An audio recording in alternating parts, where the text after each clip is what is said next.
예, 안녕하세요. 저는 소프트웨어 정책 연구소의 김정민 선임연구원이라고 합니다. 반갑습니다. 제가 발표할 내용은 2021년도에 소프트웨어 산업에 어떤 이슈들이 핫할까에 대해서 간단하게 재밌게 한번 소개를 해보는 시간인데요. 사실 이 소프트웨어 전망을 하는 것은 10대 이슈 전망을 하는 것은 올해 6년째 지속이 되고 있는 부분입니다.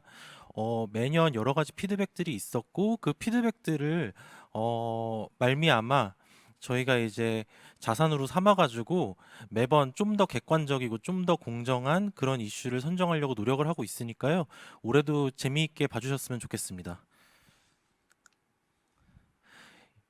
이 연구에 대한 굉장히 간단한 개요부터 말씀을 드리겠습니다. 일단 조사 목적은 향후 중요하게 부각될 가능성이 높은 소프트웨어 산업 이슈들을 발굴하고 전망해 보자라는 취지로 이제 추진된 과제고요. 어, 연구 방법을 보시면 두 가지 트랙으로 나뉘는데요. 첫 번째는 언론 기사의 데이터들을 전부 수집하고 그걸 분석을 해서 언론 기사의 내용들을 요약을 합니다. 그 요약된 것들을 통해서 이슈 후보를 도출한 후에 전문가 설문을 통해서 그 이슈 중에서 진짜 중요한 이슈가 무엇인지 발굴해내는 그러한 절차를 수행해서 이 이슈들이 도출되었습니다. 연구 방향을 한번 보시겠습니다. 일단 저희는 이 연구를 함에 있어서 이러한 주안점을 두었는데요. 첫 번째는 후보를 선정하는 데 있어서 균형감이 있어야 된다는 부분입니다. 저희가 보통 소프트웨어 산업의 이슈를 전망하든 아니면 어떤 이슈를 전망하든 보통 거치는 절차가 첫 번째 조사 기획, 그러니까 착수 단계가 있고요. 이 착수 단계에서 이슈 후보라는 거를 선정을 하게 됩니다. 그 다음에 이 선정된 후보 중에 설문을 통해서 진짜 중요하게 부각될 만한 이슈를 선별해서 그것들에 대한 결과 분석을 거쳐서 결국 최종적인 이슈가 도출되게 되는데요. 여기에서 사실 중요한 부분이 이슈 후보가 어떻게 선정되냐 부분입니다. 이슈 후보가 만약에 어느 한쪽 방향으로 편향성이 있다면 결국은 최종 결과인 이슈도 편향적인 이슈가 될 수밖에 없거든요. 그러니까 그런 부분에 대해서 최대한 균형감이 있으려고 노력을 했고요. 두 번째로는 저희가 이슈를 지금까지 한 6년간 조사를 해오다 보니까 이게 문제가 되는 부분이 이슈가 발굴됐는데 이 이슈가 시급한 이슈가 있고 시급하지 않은 이슈가 있습니다. 근데 이제 그게 좀 약간 혼재되는 양상이 있거든요. 그래서 저희가 이 최종 이슈를 도출하는 과정에서 어, 그 실제로 소프트웨어 산업의 파급력이 올 시기가 언제쯤인지 이걸 함께 조사해가지고 그것을 최종 이슈 도출하는 데 활용을 했습니다. 예, 연구 모델을 보시겠습니다. 간단하게 IT 언론 기사를 먼저 분석을 했습니다. 그래서 국내 미래 전망과 관련된 기사 약 5천 건 정도를 토픽 모델링 방식으로 주제를 분류하였고요. 이 주제가 총 19개가 나와서 이걸 이슈 후보군이라고 이제 저희는 가정했습니다. 이 19개 후보군에 대해서 저희 전문가 설문조사를 거쳤습니다. 총 소프트웨어 관련 기업이나 또는 학계에 종사하시는 약 천여 명에게 이 이슈들 19개 중에 어떤 이슈가 중요할 것인지를 물어봤고요. 그래서 이 물어본 결과로서 12개 정도의 이슈를 이제 선별했습니다. 이 선별한 12개 중에 회의를 거쳐서 최종적으로 10개의 이슈를 도출한 방식으로 저희는 추진을 하였습니다. IT 언론 기사를 분석한 내용에 대해서 보시겠습니다. 일단 저희가 이 부분은 어떻게 보면은 프로그래밍을 해서 실제 AI 방식으로 진행된 부분이기 때문에 정량적인 지표가 나오는 부분이라고 보실 수 있는데요. 미래 전망과 관련된 언론 기사를 보시면은 올해 같은 경우는 특징적인 게 비대면 관련한 이슈가 굉장히 많이 나왔습니다. 25%를 차지했고요. 그 다음으로 많이 나온 게 에듀테크, 그 다음으로 이제 스마트 공장이나 뭐 등등 실감 콘텐츠, 모빌리티, 인공지능 이 순서대로 나왔습니다. 물론 이 비대면이라는 이슈가 비대면이라 그래서 에듀테크랑 상관이 없거나 스마트 공장이랑 상관이 없거나 인공지능이랑 상관이 없다라는 걸 의미하는 건 아니지만 주요하게 그 기사에서 말하려고 하는 게 비대면과 관련된 주제다라는 것을 이 차트를 통해서 알아볼 수 있고요. 이를 통해서 여기에서 실제 이제 기사를 매핑을 해보면 최종 이슈가 오른쪽과 같이 도출이 되는 것을 보실 수 있습니다. 이렇게 19개 후보군이 나오면 이것에 대해서 국내 소프트웨어 분야 전문가 1000명을 대상으로 이제 어, 그 중요도가 높은 이슈를 선별하는 과정을 거쳤는데요. 뭐 예비 조사를 거쳤고 설문 실사를 거쳤는데 이 설문 실사는 약 열흘간 수행되었습니다. 예, 그 설문 응답자에 대한 통계를 보시겠습니다. 업종별로는 패키지 소프트웨어 IT 서비스니까 전통 소프트웨어 기업이 가장 많은 비중을 차지했다는 걸 아실 수 있고, 경력별로는 11년에서 20년 사이의 경력을 가지신 분이 50% 이상이기 때문에 과반수를 차지하시는 것을 알 수 있습니다. 예, 그러면 본격적으로 소프트웨어 산업 10대 이슈에 대해서 소개를 드리겠습니다. 먼저 10대 이슈 전체를 한번 보시겠습니다. 저희가 올해 뽑은 10대 이슈는요, 슬라이드에 보시는 것과 같습니다. 뭐 1위로 보실 수 있는 거는 에듀테크인데요. 이 각각의 이슈에 대해서 세부적인 설명은 향후 말씀드리도록 하겠습니다. 이번 연도는 좀 새롭게도 작년에도 같은 이제 이슈 선별을 저희가 했는데요. 작년 이슈와 올해 뽑은 이슈가 어떻게 연관성을 가지는지를 한번 소개하는 슬라이드를 넣어봤습니다. 작년 같은 경우에 뽑은 이슈들 중에 가장 이제 특징적인 이슈가 언택트 서비스 영역 확대라는 부분입니다. 사실 이 이슈를 뽑을 당시에는 코로나 국면이 아니었기 때문에 이 언택트 서비스 영역 확대라는 것을 뽑은 이유가 어떤 대단한 뭐 비대면 시대로의 전환 이런 게 아니었고요. 당시에는 어떤 새로운 세대, 그러니까 현재 20, 30대를 이루고 있는 새로운 세대에서 이런 비대면 서비스들을 많이 선호한다. 그렇기 때문에 이 사람들의 어떤 선호도에 맞춰 가지고 소프트웨어 산업도 이에 맞춰서 발전할 것이다라는 전망을 내놨는데, 이게 올해에는 새로운 시대의 어떤 대표 키워드로서 모든 키워드가 전부 영향을 받는 대단한 키워드가 됐죠. 이런 이제 것도 있는 반면에 여기에서 보시면은 모바일 폼팩터의 혁신이라든지 에너지 산업의 소프트웨어 융합, 아니면 클라우드 게임 관련한 이슈들은 올해 뭐 여러 가지 이유로 인해서 계속 지속성을 가지지 못한 것으로 나타났습니다. 반면에 이제 좀 상승한 이슈라고 보실 수 있는 거는 교육을 위한 인공지능인데요. 작년 같은 경우에는 어떤 비대면 교육이나 이런 부분에 대해서 특별히 부각되는 건 없었습니다. 하지만 이미 소프트웨어 산업계에서는 이 교육을 위한 인공지능 기술, 이거에 대한 관심이 상당히 높아서 2위를 기록한 어떤 이슈였는데요. 이게 단순한 기대감을 넘어서 올해는 실질적인 수요가 확대됨에 따라서 1위로 부상한 것을 알 수 있습니다. 뭐 나머지 이슈들도 유사한 이슈들이 있는데, 대부분 보면은 약간 키워드가 변형했지만 이슈들이 어느 정도 연결성을 갖고서 나오고 있는 것을 보실 수 있습니다. 첫 번째 1위 이슈부터 한번 보시겠습니다. 그 토마스 프레이라는 유명한 미래학자가 있죠. 이 미래학자 2018년도에 언론사 인터뷰에서 2030년에 지구상에서 가장 큰 인터넷 기업이 교육 관련 기업이 될 것이다라는 인터뷰를 했습니다. 근데 이게 지금 현실로 나타나고 있는 상황이죠. 예, 에듀테크라는 게 사실은 국내 주요 소프트웨어 기업한테는 그렇게 새로운 단어가 아니에요. 왜냐하면 이미 몇 년 전부터 글로벌 소프트웨어 기업들이 이 에듀테크 쪽에 굉장히 전망이 밝다라고 생각을 했기 때문에 관련한 투자를 굉장히 많이 했습니다. 그뿐만 아니고 에듀테크 관련한 벤처 캐피탈 투자도 이미 규모가 굉장히 많이 상승하고 있는 상황이기 때문에 이게 뭐 가령 최근에 코로나 국면 때문에 비대면 교육 수요가 늘어나 가지고 유명해진 이슈 아니냐라고 생각을 하시는 거는 오해라고 단언코 말할 수 있습니다. 한번 그러면 추후엔 어떻게 될 거냐를 한번 보시겠습니다. 당연히 현재 내년에도 마찬가지겠죠. 코로나19로 인해서 비대면 교육 환경에 대한 수요는 지속될 것으로 전망됩니다. 이게 하지만 현재 에듀테크의 핵심적인 컨텐츠는 아니다. 그렇기 때문에 추후에는 AI 기반 교육 어플리케이션으로 시장의 중심이 이제 이동할 거다라고 저는 보고 있습니다. 이것에 대한 근거로서 국내 에듀테크 기업이 사실은 이미 존재했습니다. 이 에듀테크 기업이 보통 밀고 있는 솔루션들은 사실 비대면 교육 환경을 제공하는 게 아니고 어떤 AI 기반 뭐 수학 교육이라든지 AI 기반 뭐 어학을 뭐 이렇게 지원해주는 기술이라든지 이런 쪽으로 많이 이제 발달을 했거든요.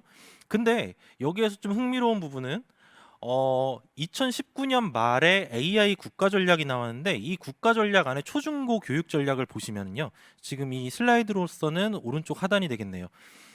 이미 계획이 나와 있어요. 이 계획 안에 초등 저학년 학생들한테 AI를 활용해 가지고 어떤 어학이나 뭐 이렇게 교육 같은 거를 시키겠다라는 계획이 이미 나와 있다는 겁니다. 이것은 무엇을 의미하냐? 비대면 교육 환경을 제공해 주는 게 아니고 에듀테크를 활용해 가지고 교육 어플리케이션 화시키 에듀테크를 그런 형태로 활용하겠다라는 게 이미 계획으로 나와 있다는 거죠. 그러니까 이 부분은 그 중심으로 봐주시면 좋을 것 같습니다. 2위입니다. 2위는 제조업의 머신비전 도입 본격화입니다. 사실 머신비전 기술이라는 건 굉장히 오래 전부터 있었던 기술입니다. 근데 왜 도입 본격화라고 했느냐라고 하면 그 다음 슬라이드를 보시면 될 텐데요. 제조 산업 같은 경우에는 사실 AI 기반으로 어떤 AI를 도입하기가 사실상 굉장히 까다로운 분야라고 보시면 됩니다. 뭐 스마트 팩토리다 뭐다 해가지고 2015년도부터 해가지고 계속 나왔죠. 그런 이제 키워드들이 나왔지만 실제로 제조 산업은 AI가 도입되는 그 장소가 결국 근로자랑 굉장히 밀접한 연관이 있거나 아니면 여기에서 만약 정확도가 떨어지거나 신뢰성이 떨어지게 되면 매출액이 하락하는 영향을 끼치는 그러한 부분에 이제 이러한 솔루션들이 도입이 되기 때문인데요. 근데 최근 들어서 국내 제조 산업에 AI 기반 검수 자동화 솔루션이 본격적으로 도입되기 시작하고 있습니다. 뭐 국내 같은 경우는 KT나 두산중공업, 뭐 한국타이어 등에서 그런 이제 측면들이 있고요. 해외 같은 경우도 BMW 차량 이제 브랜드죠. 그리고 뭐 후지츠라든지 이런 데에서 이러한 건품 자동화 솔루션들이 이제 도입이 되고 있습니다. 이 건품 자동화 솔루션은 사실 예전에도 있었어요. 근데 뭐가 다르냐? 옛날에는 건품 자동화 솔루션이 그 건품을 하는데 이제 건품을 하는 일을 하는 그 노동자들을 지원해주는 형태로 이제 솔루션들이 있었다면 현재는 그 사람들이 없어도 AI가 알아서 건품을 해가지고 어떤 물건에 무슨 문제가 있다라는 걸 찝어낼 수가 있게 됐다는 거죠. 자, 이렇게 되면은 과연 그러면 향후에는 어떻게 될까요? 머신비전 소프트웨어가 상용화되면서 제조업 생산성에는 물론 긍정적인 영향을 끼칠 수가 있습니다. 하지만 이로 인해서 일부 AI 기술이 전통 산업의 어떤 기존 노동력을 대체하는 수준에 근접했다라는 것을 한번 경각심을 가질 필요는 있다라는 게 이 이슈를 통해서 제가 하고 싶은 말이었습니다. 네, 3위는 마이데이터와 그 협쟁에 대한 이야기를 하려고 합니다. 예, 마이데이터란 뭘까요? 뭐 기사를 보셨으면 아마 한 번쯤 들어보셨을 겁니다. 결국 이건 데이터 주권이란 개념이랑 연관이 돼 있는데요. 조직이 수집, 저장 및 처리하는 데이터가 국가의 법률과 사회규범의 적용을 받음을 의미합니다. 과연 이게 무슨 말일까요? 마이데이터에 대한 개념은 지금 슬라이드 위쪽에 설명이 되어 있습니다. 하지만 이걸 간단히 말씀드리면 이겁니다.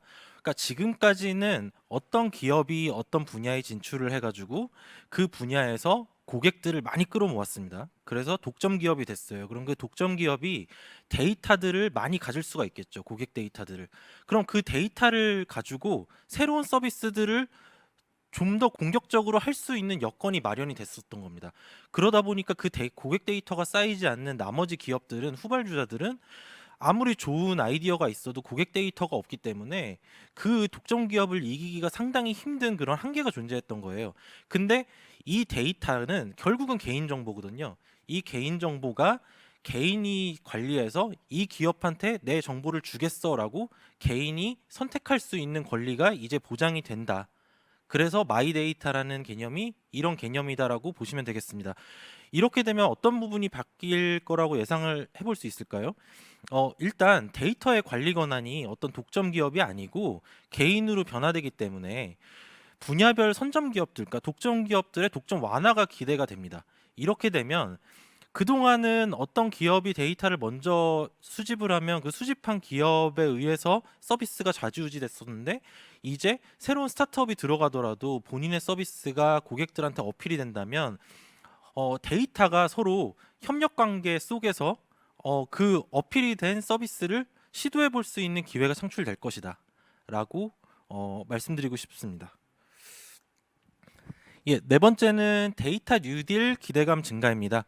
데이터 뉴딜이라고 하는 건 제가 붙여본 거고요. 실제로는 디지털 뉴딜이라고 해서 저희 국가적으로 시행된 굉장히 큰 프로젝트라고 보시면 되겠습니다. 제가 여기서 말씀드리고 싶은 거는 전체 디지털 뉴딜에 대한 내용을 말씀드리고 싶은 건 아닙니다. 여기에서 이제 데이터 댐이라는 거에 대해서 좀 주목해 보고 있는데요. 데이터 댐이라는 거는 결국 데이터를 국가에서 이제 산업에서 활용할 수 있는 데이터들을 많이 만들어 가지고 이 양질의 데이터들을 산업으로 뿌려서 산업에서 그걸 토대로 AI나 뭐 다양한 분야의 사업 비즈니스를 할 수 있도록 그 환경을 제공해 주겠다라는 아이디어예요. 근데 이 투자 규모가 상당합니다. 지금 전체 프로젝트를 다 합치면 약 5천억 원이 넘는 규모고요. 여기에 대한 기대 효과도 굉장히 많은데요. 뭐 일자리 창출이라든지 신사업 발굴이라든지 아니면 뭐 기업의 디지털 전환을 지원한다든지 여러 가지가 있겠죠. 그렇다면 이게 소프트웨어 산업에는 실질적으로 어떤 영향을 끼칠까요? 당연히 산업의 AI 도입 문턱이 낮아지기 때문에 국가 전체로 봤을 때는 소프트웨어 산업이 진출할 수 있는 시장 저변의 확대가 기대됩니다.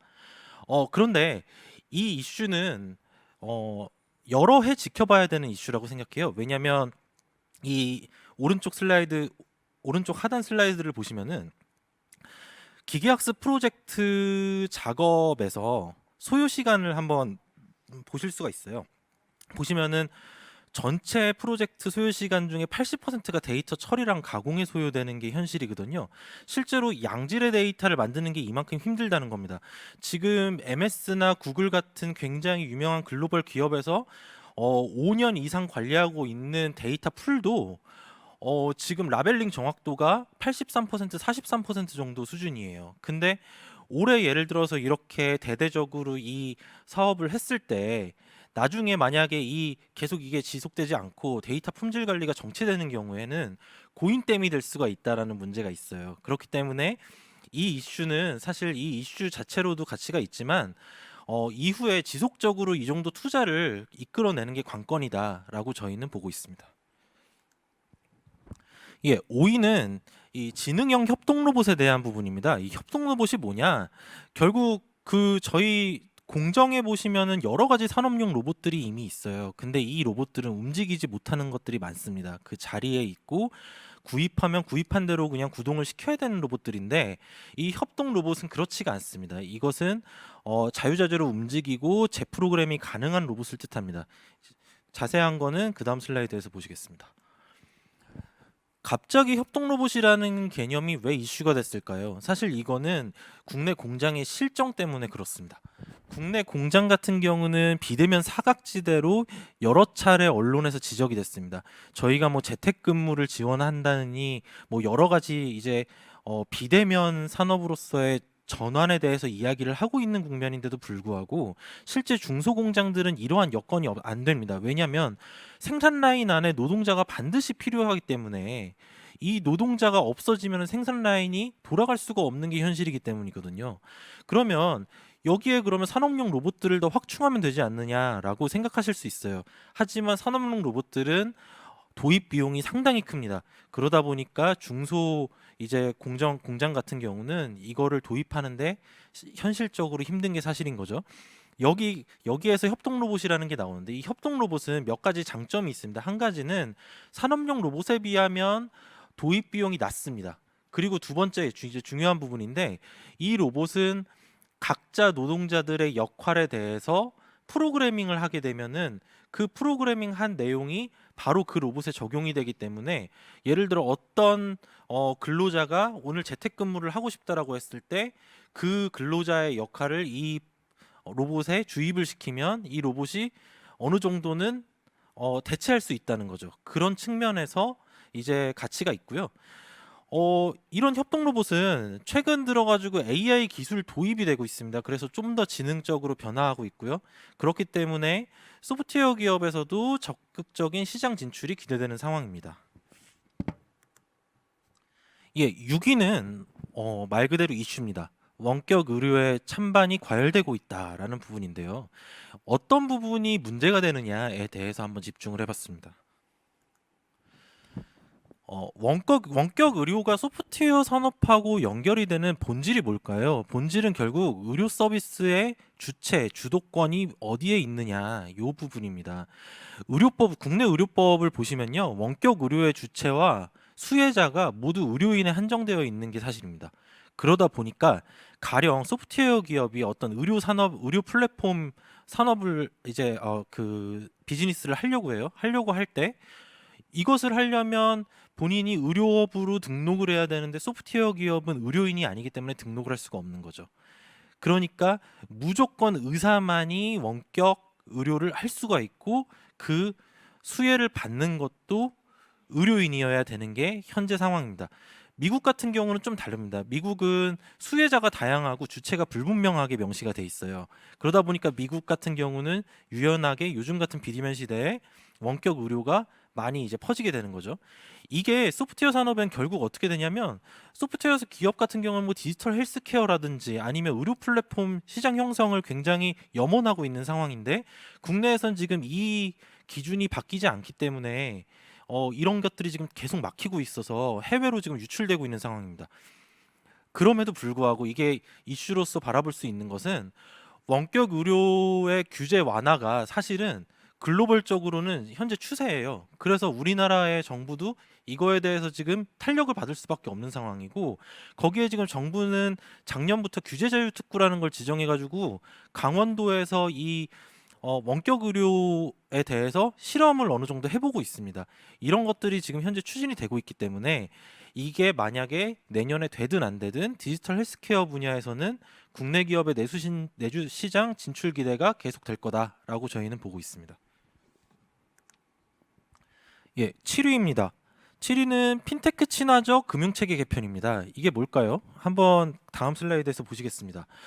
예, 그 디지털 어떤 금융 산업이다 그래가지고 사실 매년 굉장히 빠른 속도로 핀테크 산업의 친화적인 금융 제도들이 나오고 있습니다. 발표되고 있는데 이번에 굉장히 특징적인 게 하나가 발표가 됐어요. 2020년 7월에 금융위원회 발표 내용인데요. 이 내용을 보면은 소프트웨어 기업이 결국 기존 은행의 기능 대부분을 서비스 가능하도록 제도적인 기회가 개방됐다는 부분입니다. 어, 두 가지인데요. 하나는 지급 지시 전달업이라고 해서 마이페이먼트라고 하는 사업이 있습니다. 이거는 사실 쟁점이 되는 부분은 아닙니다. 핀테크 기업이 고객과 판매자 사이에 은행에게 직접 송금 지시를 할 수 있도록 만들어주는 그런 사업을 할 수 있도록 하는 이제 산업이라고 보시면 되고요. 두 번째가 문제가 되는 건데요. 종합지급 결제 사업자라는 부분입니다. 이걸로 만약 지정이 되면 기존 금융권에서 예금이나 대출 또는 뭐 여러 가지 서비스들을 하잖아요. 그 여러 가지 뭐 계좌 개설도 여기에 포함될 수 있겠죠. 이 기능들 중에 예금과 대출 업무를 제외한 나머지 서비스를 소프트웨어 기업이 할 수가 있게 만들어지는 거예요. 그렇게 되면 은행 같은 경우는 결국 본인들이 원래 가지고 있었던 여러 가지 서비스 건들을 이 소프트웨어 기업과 직접적으로 경쟁을 할 수밖에 없는 그런 상황에 직면하게 된 거죠. 그러다 보니 현재 빅테크나 또는 금융사 간의 어떤 주도권 협의가 굉장히 치열하게 진행 중입니다.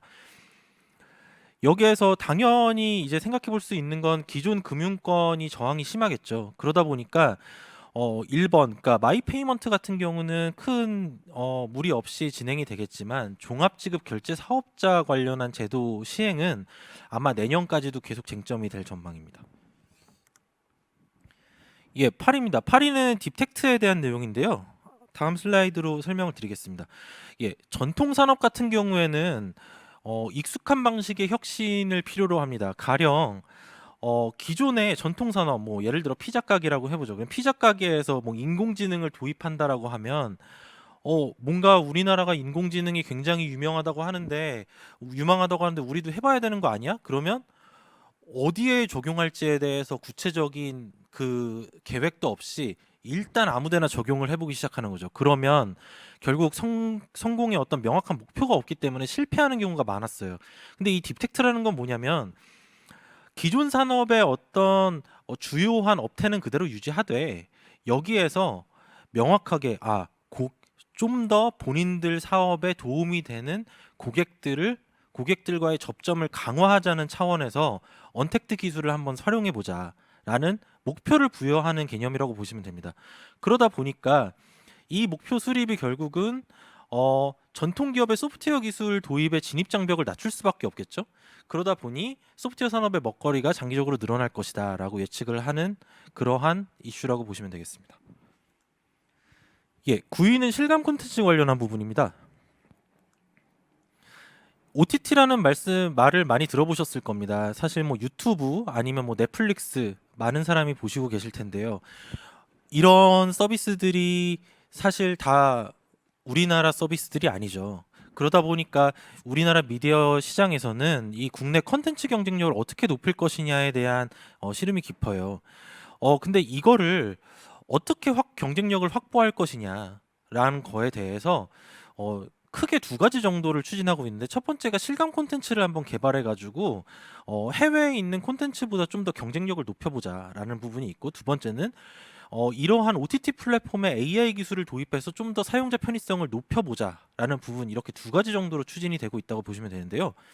특히 이 실감 콘텐츠 기술 관련된 부분은 현재 정부 주도 사업이 추진이 되고 있는 상황입니다. 그러다 보니까 향후에 이쪽에 전망이 밝다라고 보실 수 있겠습니다. 예, 마지막입니다. 마지막은 휴먼 인 더 루프 AI라는 부분입니다.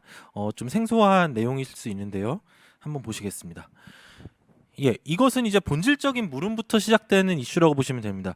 과연 인공지능이 완벽해졌을 때 이 완벽한 인공지능의 그 결과를 사람이 온전히 수용할 수 있겠느냐라는 물음이 있습니다.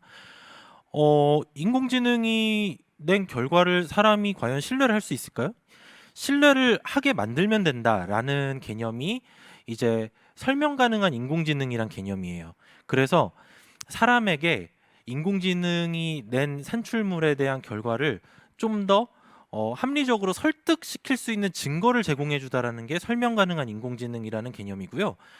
아니다, 사람은 절대 인공지능에 의해 도출된 결과를 절대 신뢰할 수 없다라는 걸 가정을 깔고, 그렇다면 어떻게 해야 되느냐, 인공지능이 어떤 결과를 낼 때 무조건 사람이 그거에 대해서 피드백하는 과정이 들어가야 된다라는 게 바로 이 휴먼 인 더 루프 AI라는 개념입니다. 현재 인공지능 기술이라는 게 점점 거듭 발전할수록 범용성을 확보하는 차원에서 이제 발전을 하고 있어요. 그러다 보니까 설명 가능성을 확보하는 것과 더불어서 인간의 AI 협업을 전제로 한 시스템이 주목받고 있는 상황입니다. 이러한 상황은 당연히 시장에서 솔루션이 나오는데도 영향을 끼칠 수밖에 없다라고 예상을 하고 있습니다. 지금까지 10대 이슈에 대한 간단한 설명을 드렸는데요. 이것을 두 가지 키워드 정도로 요약해 봤습니다. 첫 번째는 혁신이라고 쓰고 비대면이라고 읽는다라고 정해 봤는데요. 많은 전통 산업의 혁신들이 일어날 겁니다. 비대면 시대로서의 진입으로 인해서요. 이 혁신들은 결국은 소프트웨어로 다 구현이 될 겁니다. 그러다 보니까 소프트웨어 산업에 직접적인 이슈가 없더라도 소프트웨어 산업은 내년에 그거에 대한 간접적인 수혜를 입을 전망이고요. 두 번째가 사실 중요한 부분인데, 생존으로 가는 길이 공정과 협력으로 바뀔 것이다라는 겁니다. 첫 번째로 데이터 주권 국가로 바뀌면서 마이데이터 얘기를 제가 잠깐 드렸죠. 이 마이데이터 형태로 바뀌게 되면은 결국 어떤 기업이 데이터를 독점하는 데 집중할 게 아니고 본인들이 가지고 있는 데이터는 함께 공유하되 그 공유한 데이터로 새로운 서비스, 혁신적인 서비스를 이제 가지고 경쟁을 하는 시대로 바뀐다라는 부분과, 두 번째는 지금까지는 인간과 기술이 인간을 따라하기 위해서 굉장히 노력했다면 이제는 그게 아니고 인간과 기술이 함께 공존할 수 있는 어떤 기술의 새로운 패러다임이 추진이 될 것이다. 이러한 차원에서 이 두 가지 키워드를 한번 뽑아봤습니다. 예, 지금까지 발표 들어주셔서 감사하고요. 예, 여기까지가 제 발표 마지막이었습니다. 네, 고맙습니다. 여러분 어떻게 들으셨습니까? 소프트웨어 정책연구소의 김정민 선임연구원께서 2021년을 전망하는 소프트웨어 산업 분야의 10대 이슈를 정리를 해주셨습니다. 아마 많은 분들께서 이 시간을 좀 기다리시지 않았을까라는 생각이 들고요. 지금 마지막에 비대면 분야의 또 특징적인 면들을 함께 정리를 해주시면서 간단하게 말씀 주셨는데 현재 함께하고 계시는 이도곤님께서 강의 이해도와 집중도가 비대면 온라인에서 훨씬 높음을 실감하고 있습니다. 이런 댓글을 또 남겨주셨어요. 이제 앞으로 이런 분야에 있어서도 다양한 대응 방안이 도출돼야 되지 않을까라는 생각이 듭니다. 몇 가지 질문이 들어와서요, 연구원님. 예, 드리겠습니다. 먼저 마찬가지의 문제인데 앞서 강연해 주셨던 분들처럼 노동력 대체 문제에 대한 관련된 질문이 좀 올라와 있거든요. AI 기술이 노동력을 대체하는 수준에 거의 다다랐다 이런 말씀 해주셨으니까요. 대체 문제에 대한 대안이 있을까요? 노동력 대체에 대한 대안은 사실 2018년도 WEF 연구 보고서를 읽어보면 전 세계적으로 어떤 방식으로 대응을 하려고 하는지에 대한 답이 어느 정도 나왔다고 생각합니다. 사실 그런 보고서를 읽어보면은 노동력이 대체되는 것에 대해서 재교육을 강화해야 된다라는 내용들이 많거든요. 결국은 현재 노동력을 새로운 노동력으로 대체하려고 하는 그러한 노력보다는 기존의 노동력을 어떻게 하면 효과적인 혁신 기술에 대한 재교육을 통해 가지고 온전히 전환시킬 것인가에 대한 고민으로 넘어가게 된다면은 사실 뭐 일자리 문제나 이런 부분이 좀 다른 방향으로 흘러가지 않을까 이렇게 저는 생각합니다. 고맙습니다. 그렇다면 지금 연구 모델을 쭉 보신 분께서 질문을 주셨습니다. 특히 이 10대 이슈에 관심 갖는 분들이 꽤 많이 계시거든요. 국내 기사를 중심으로 데이터를 수집한 것으로 보이는데 국외 데이터와 연계할 생각은 없으신지요? 연구소에서 그런 아, 말씀을 주셨어요. 네. 그 작년 같은 경우에는 국외 데이터와 함께 연동을 해가지고 이슈를 뽑았었습니다. 근데 이제 올해 같은 경우는 그 부분이 지금 현재 제외되어 있어서 그렇게 보이실 수 있는데요. 사실 올해는 예상치 못한 코로나 국면 때문에 대부분의 언론 기사들이 어떤 이머징 테크에 대한 내용보다는 비대면에 대해서 어떤 비즈니스들이 새로 유망할 것인가에 많이 집중이 되었어요. 그러다 보니까 저희가 국외 데이터를 별도로 모아가지고 한번 이슈를 뽑아보려고 노력을 해봤는데 좀 여의치가 않았습니다. 그러다 보니까 실제 발표 자료 안에는 언급이 안 됐던 거고요. 실제로는 국외 데이터 같은 경우도 항상 염두에 두고 있다는 것을 양해해 주시면 감사하겠습니다. 그렇죠. 올해는 워낙 독특한 상황들이 많이 펼쳐지고 있기 때문에 내년에는 더욱더 방대한 데이터로 여러분께 여러 가지 정보를 드릴 것을 약속드리겠습니다. 그리고 저희가 시간이 좀 있어서 두 가지 질문만 좀 더 드리겠습니다. 디지털 뉴딜 이야기 참 많이 하고 있는데요. 이 디지털 뉴딜이 IT 서비스에 미치는 영향은 과연 어느 정도가 될까? 아마 소프트웨어 기업인 여러분들께서도 우리 국가 정책에 뉴딜 사업이 계속 들어가고 있기 때문에 네. 네, 이 IT 서비스에 미칠 영향이 어느 정도 될까? 내 기업이 어느 정도 활동할 수 있을까 궁금하실 거예요. 네, 어떻게 보세요?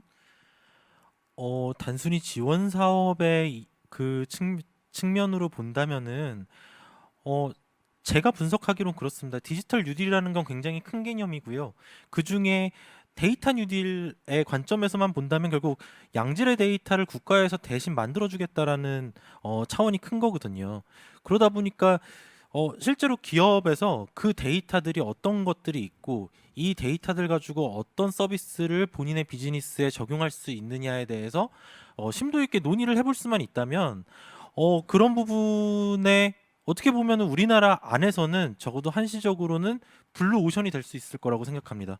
왜냐하면 지금까지 없어서 못했던 여러 가지 사업들을 한시적으로나마 해볼 수 있는 기회가 될 거기 때문에 아무래도 경쟁이 좀 적겠죠. 네. 그러니까 그게 충분히 저는 기회로 작용할 거라고 생각합니다. 네, 답변 고맙습니다. 마지막 질문이 되겠는데요. 올해 그 소프트웨어 관련 기술의 여러 법이 개정된 한 해였죠. 소프트웨어 3법 같은 경우에는 사실 소프트웨어인들에게 꽤 많이 기다려졌던 그런 부분이 아닐까라는 생각이 듭니다. 그렇다면 2021년에는 이렇게 법도 개정이 됐고요. 소프트웨어 관련해서 정부 정책의 동향이 어떻게 흘러갈지 연구소에서는 어떻게 보고 계신지 좀 궁금합니다. 그 말씀하시는 그 취지를 제가 지금 이해를 잠깐 네. 못했는데요. 2021년에는 블록체인이라든가 AI, 소프트웨어에 대한 정부 정책의 동향, 그리고 정부 정책 관련해서 여러 가지 특이한 이슈가 있을지에 대한 질문을 주셨거든요.